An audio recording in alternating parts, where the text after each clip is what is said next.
Fonten ini luar biasa. Saya punya darah tinggi yang waktu COVID saya ditolak 5 rumah sakit. Gara-gara paling rendah darah saya itu 180/100. Nah, singkat cerita, saya ini gak suka ngopi. Waktu itu ketemulah dengan si Pu Azman dan memberikan kopi ini. Dengan dia bilang ini luar biasa, banyak kesaksian, dan saya berani mencoba dan memulai. Alhamdulillah, dengan singkat cerita, waktu itu saya konsumsi di Kota Pekanbaru, saya konsumsi kurang lebih dalam 1 hari 14. Ya, dalam waktu 1 minggu saya mulai cek darah saya. Wah, udah enak. Dan saya biasanya teriak-teriak begini agak susah, karena pasti tekuk saya naik. Betul lah. Saya kalau sudah teriak-teriak ini sudah susah. Tapi singkat cerita, dengan hanya saya mengkonsumsi yang namanya V-Cafe, alhamdulillah sekarang sudah 1 tahun saya tidak sentuh namanya obat. Yang kedua, saya berbangga dan senang di Fonten ini. Akibatnya saya punya testimoni adalah anak saya tumor otak. 20 tahun lebih menderita tumor otak. Dari umur usia 3 tahun sampai usia 23 tahun, 8 bulan yang lalu, 8 bulan lebih berada di rumah sakit.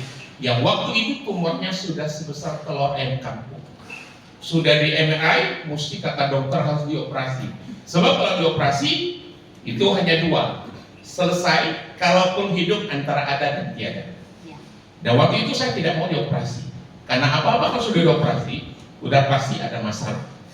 Singkat cerita, anak saya kasih jurnal Scopus Q1 sama dokter untuk mereka baca, karena anak saya harus konsumsi jahe hitam. Mereka baca, alhamdulillah dibolehkan untuk minum jahe hitam.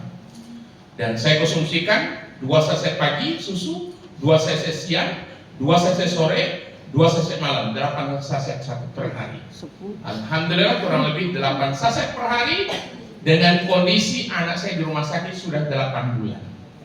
Sudah diikat kaki-kiri karena kejang-kejang setiap hari dan berbusa. Kurus, bukan main, saya berada 8 bulan di rumah sakit. Kalau anak kita sakit, kita juga sakit.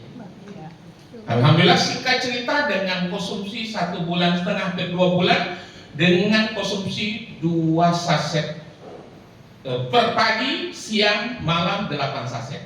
Alhamdulillah 1,5 bulan waktu itu harus dioperasi kata dokter, karena kalau dioperasi itu tumornya tambah besar. Dari satu gedung itu, satu area itu yang dirawat tumor otak ada 12 orang. Alhamdulillah sampai diri ini ternyata yang masih hidup anak saya.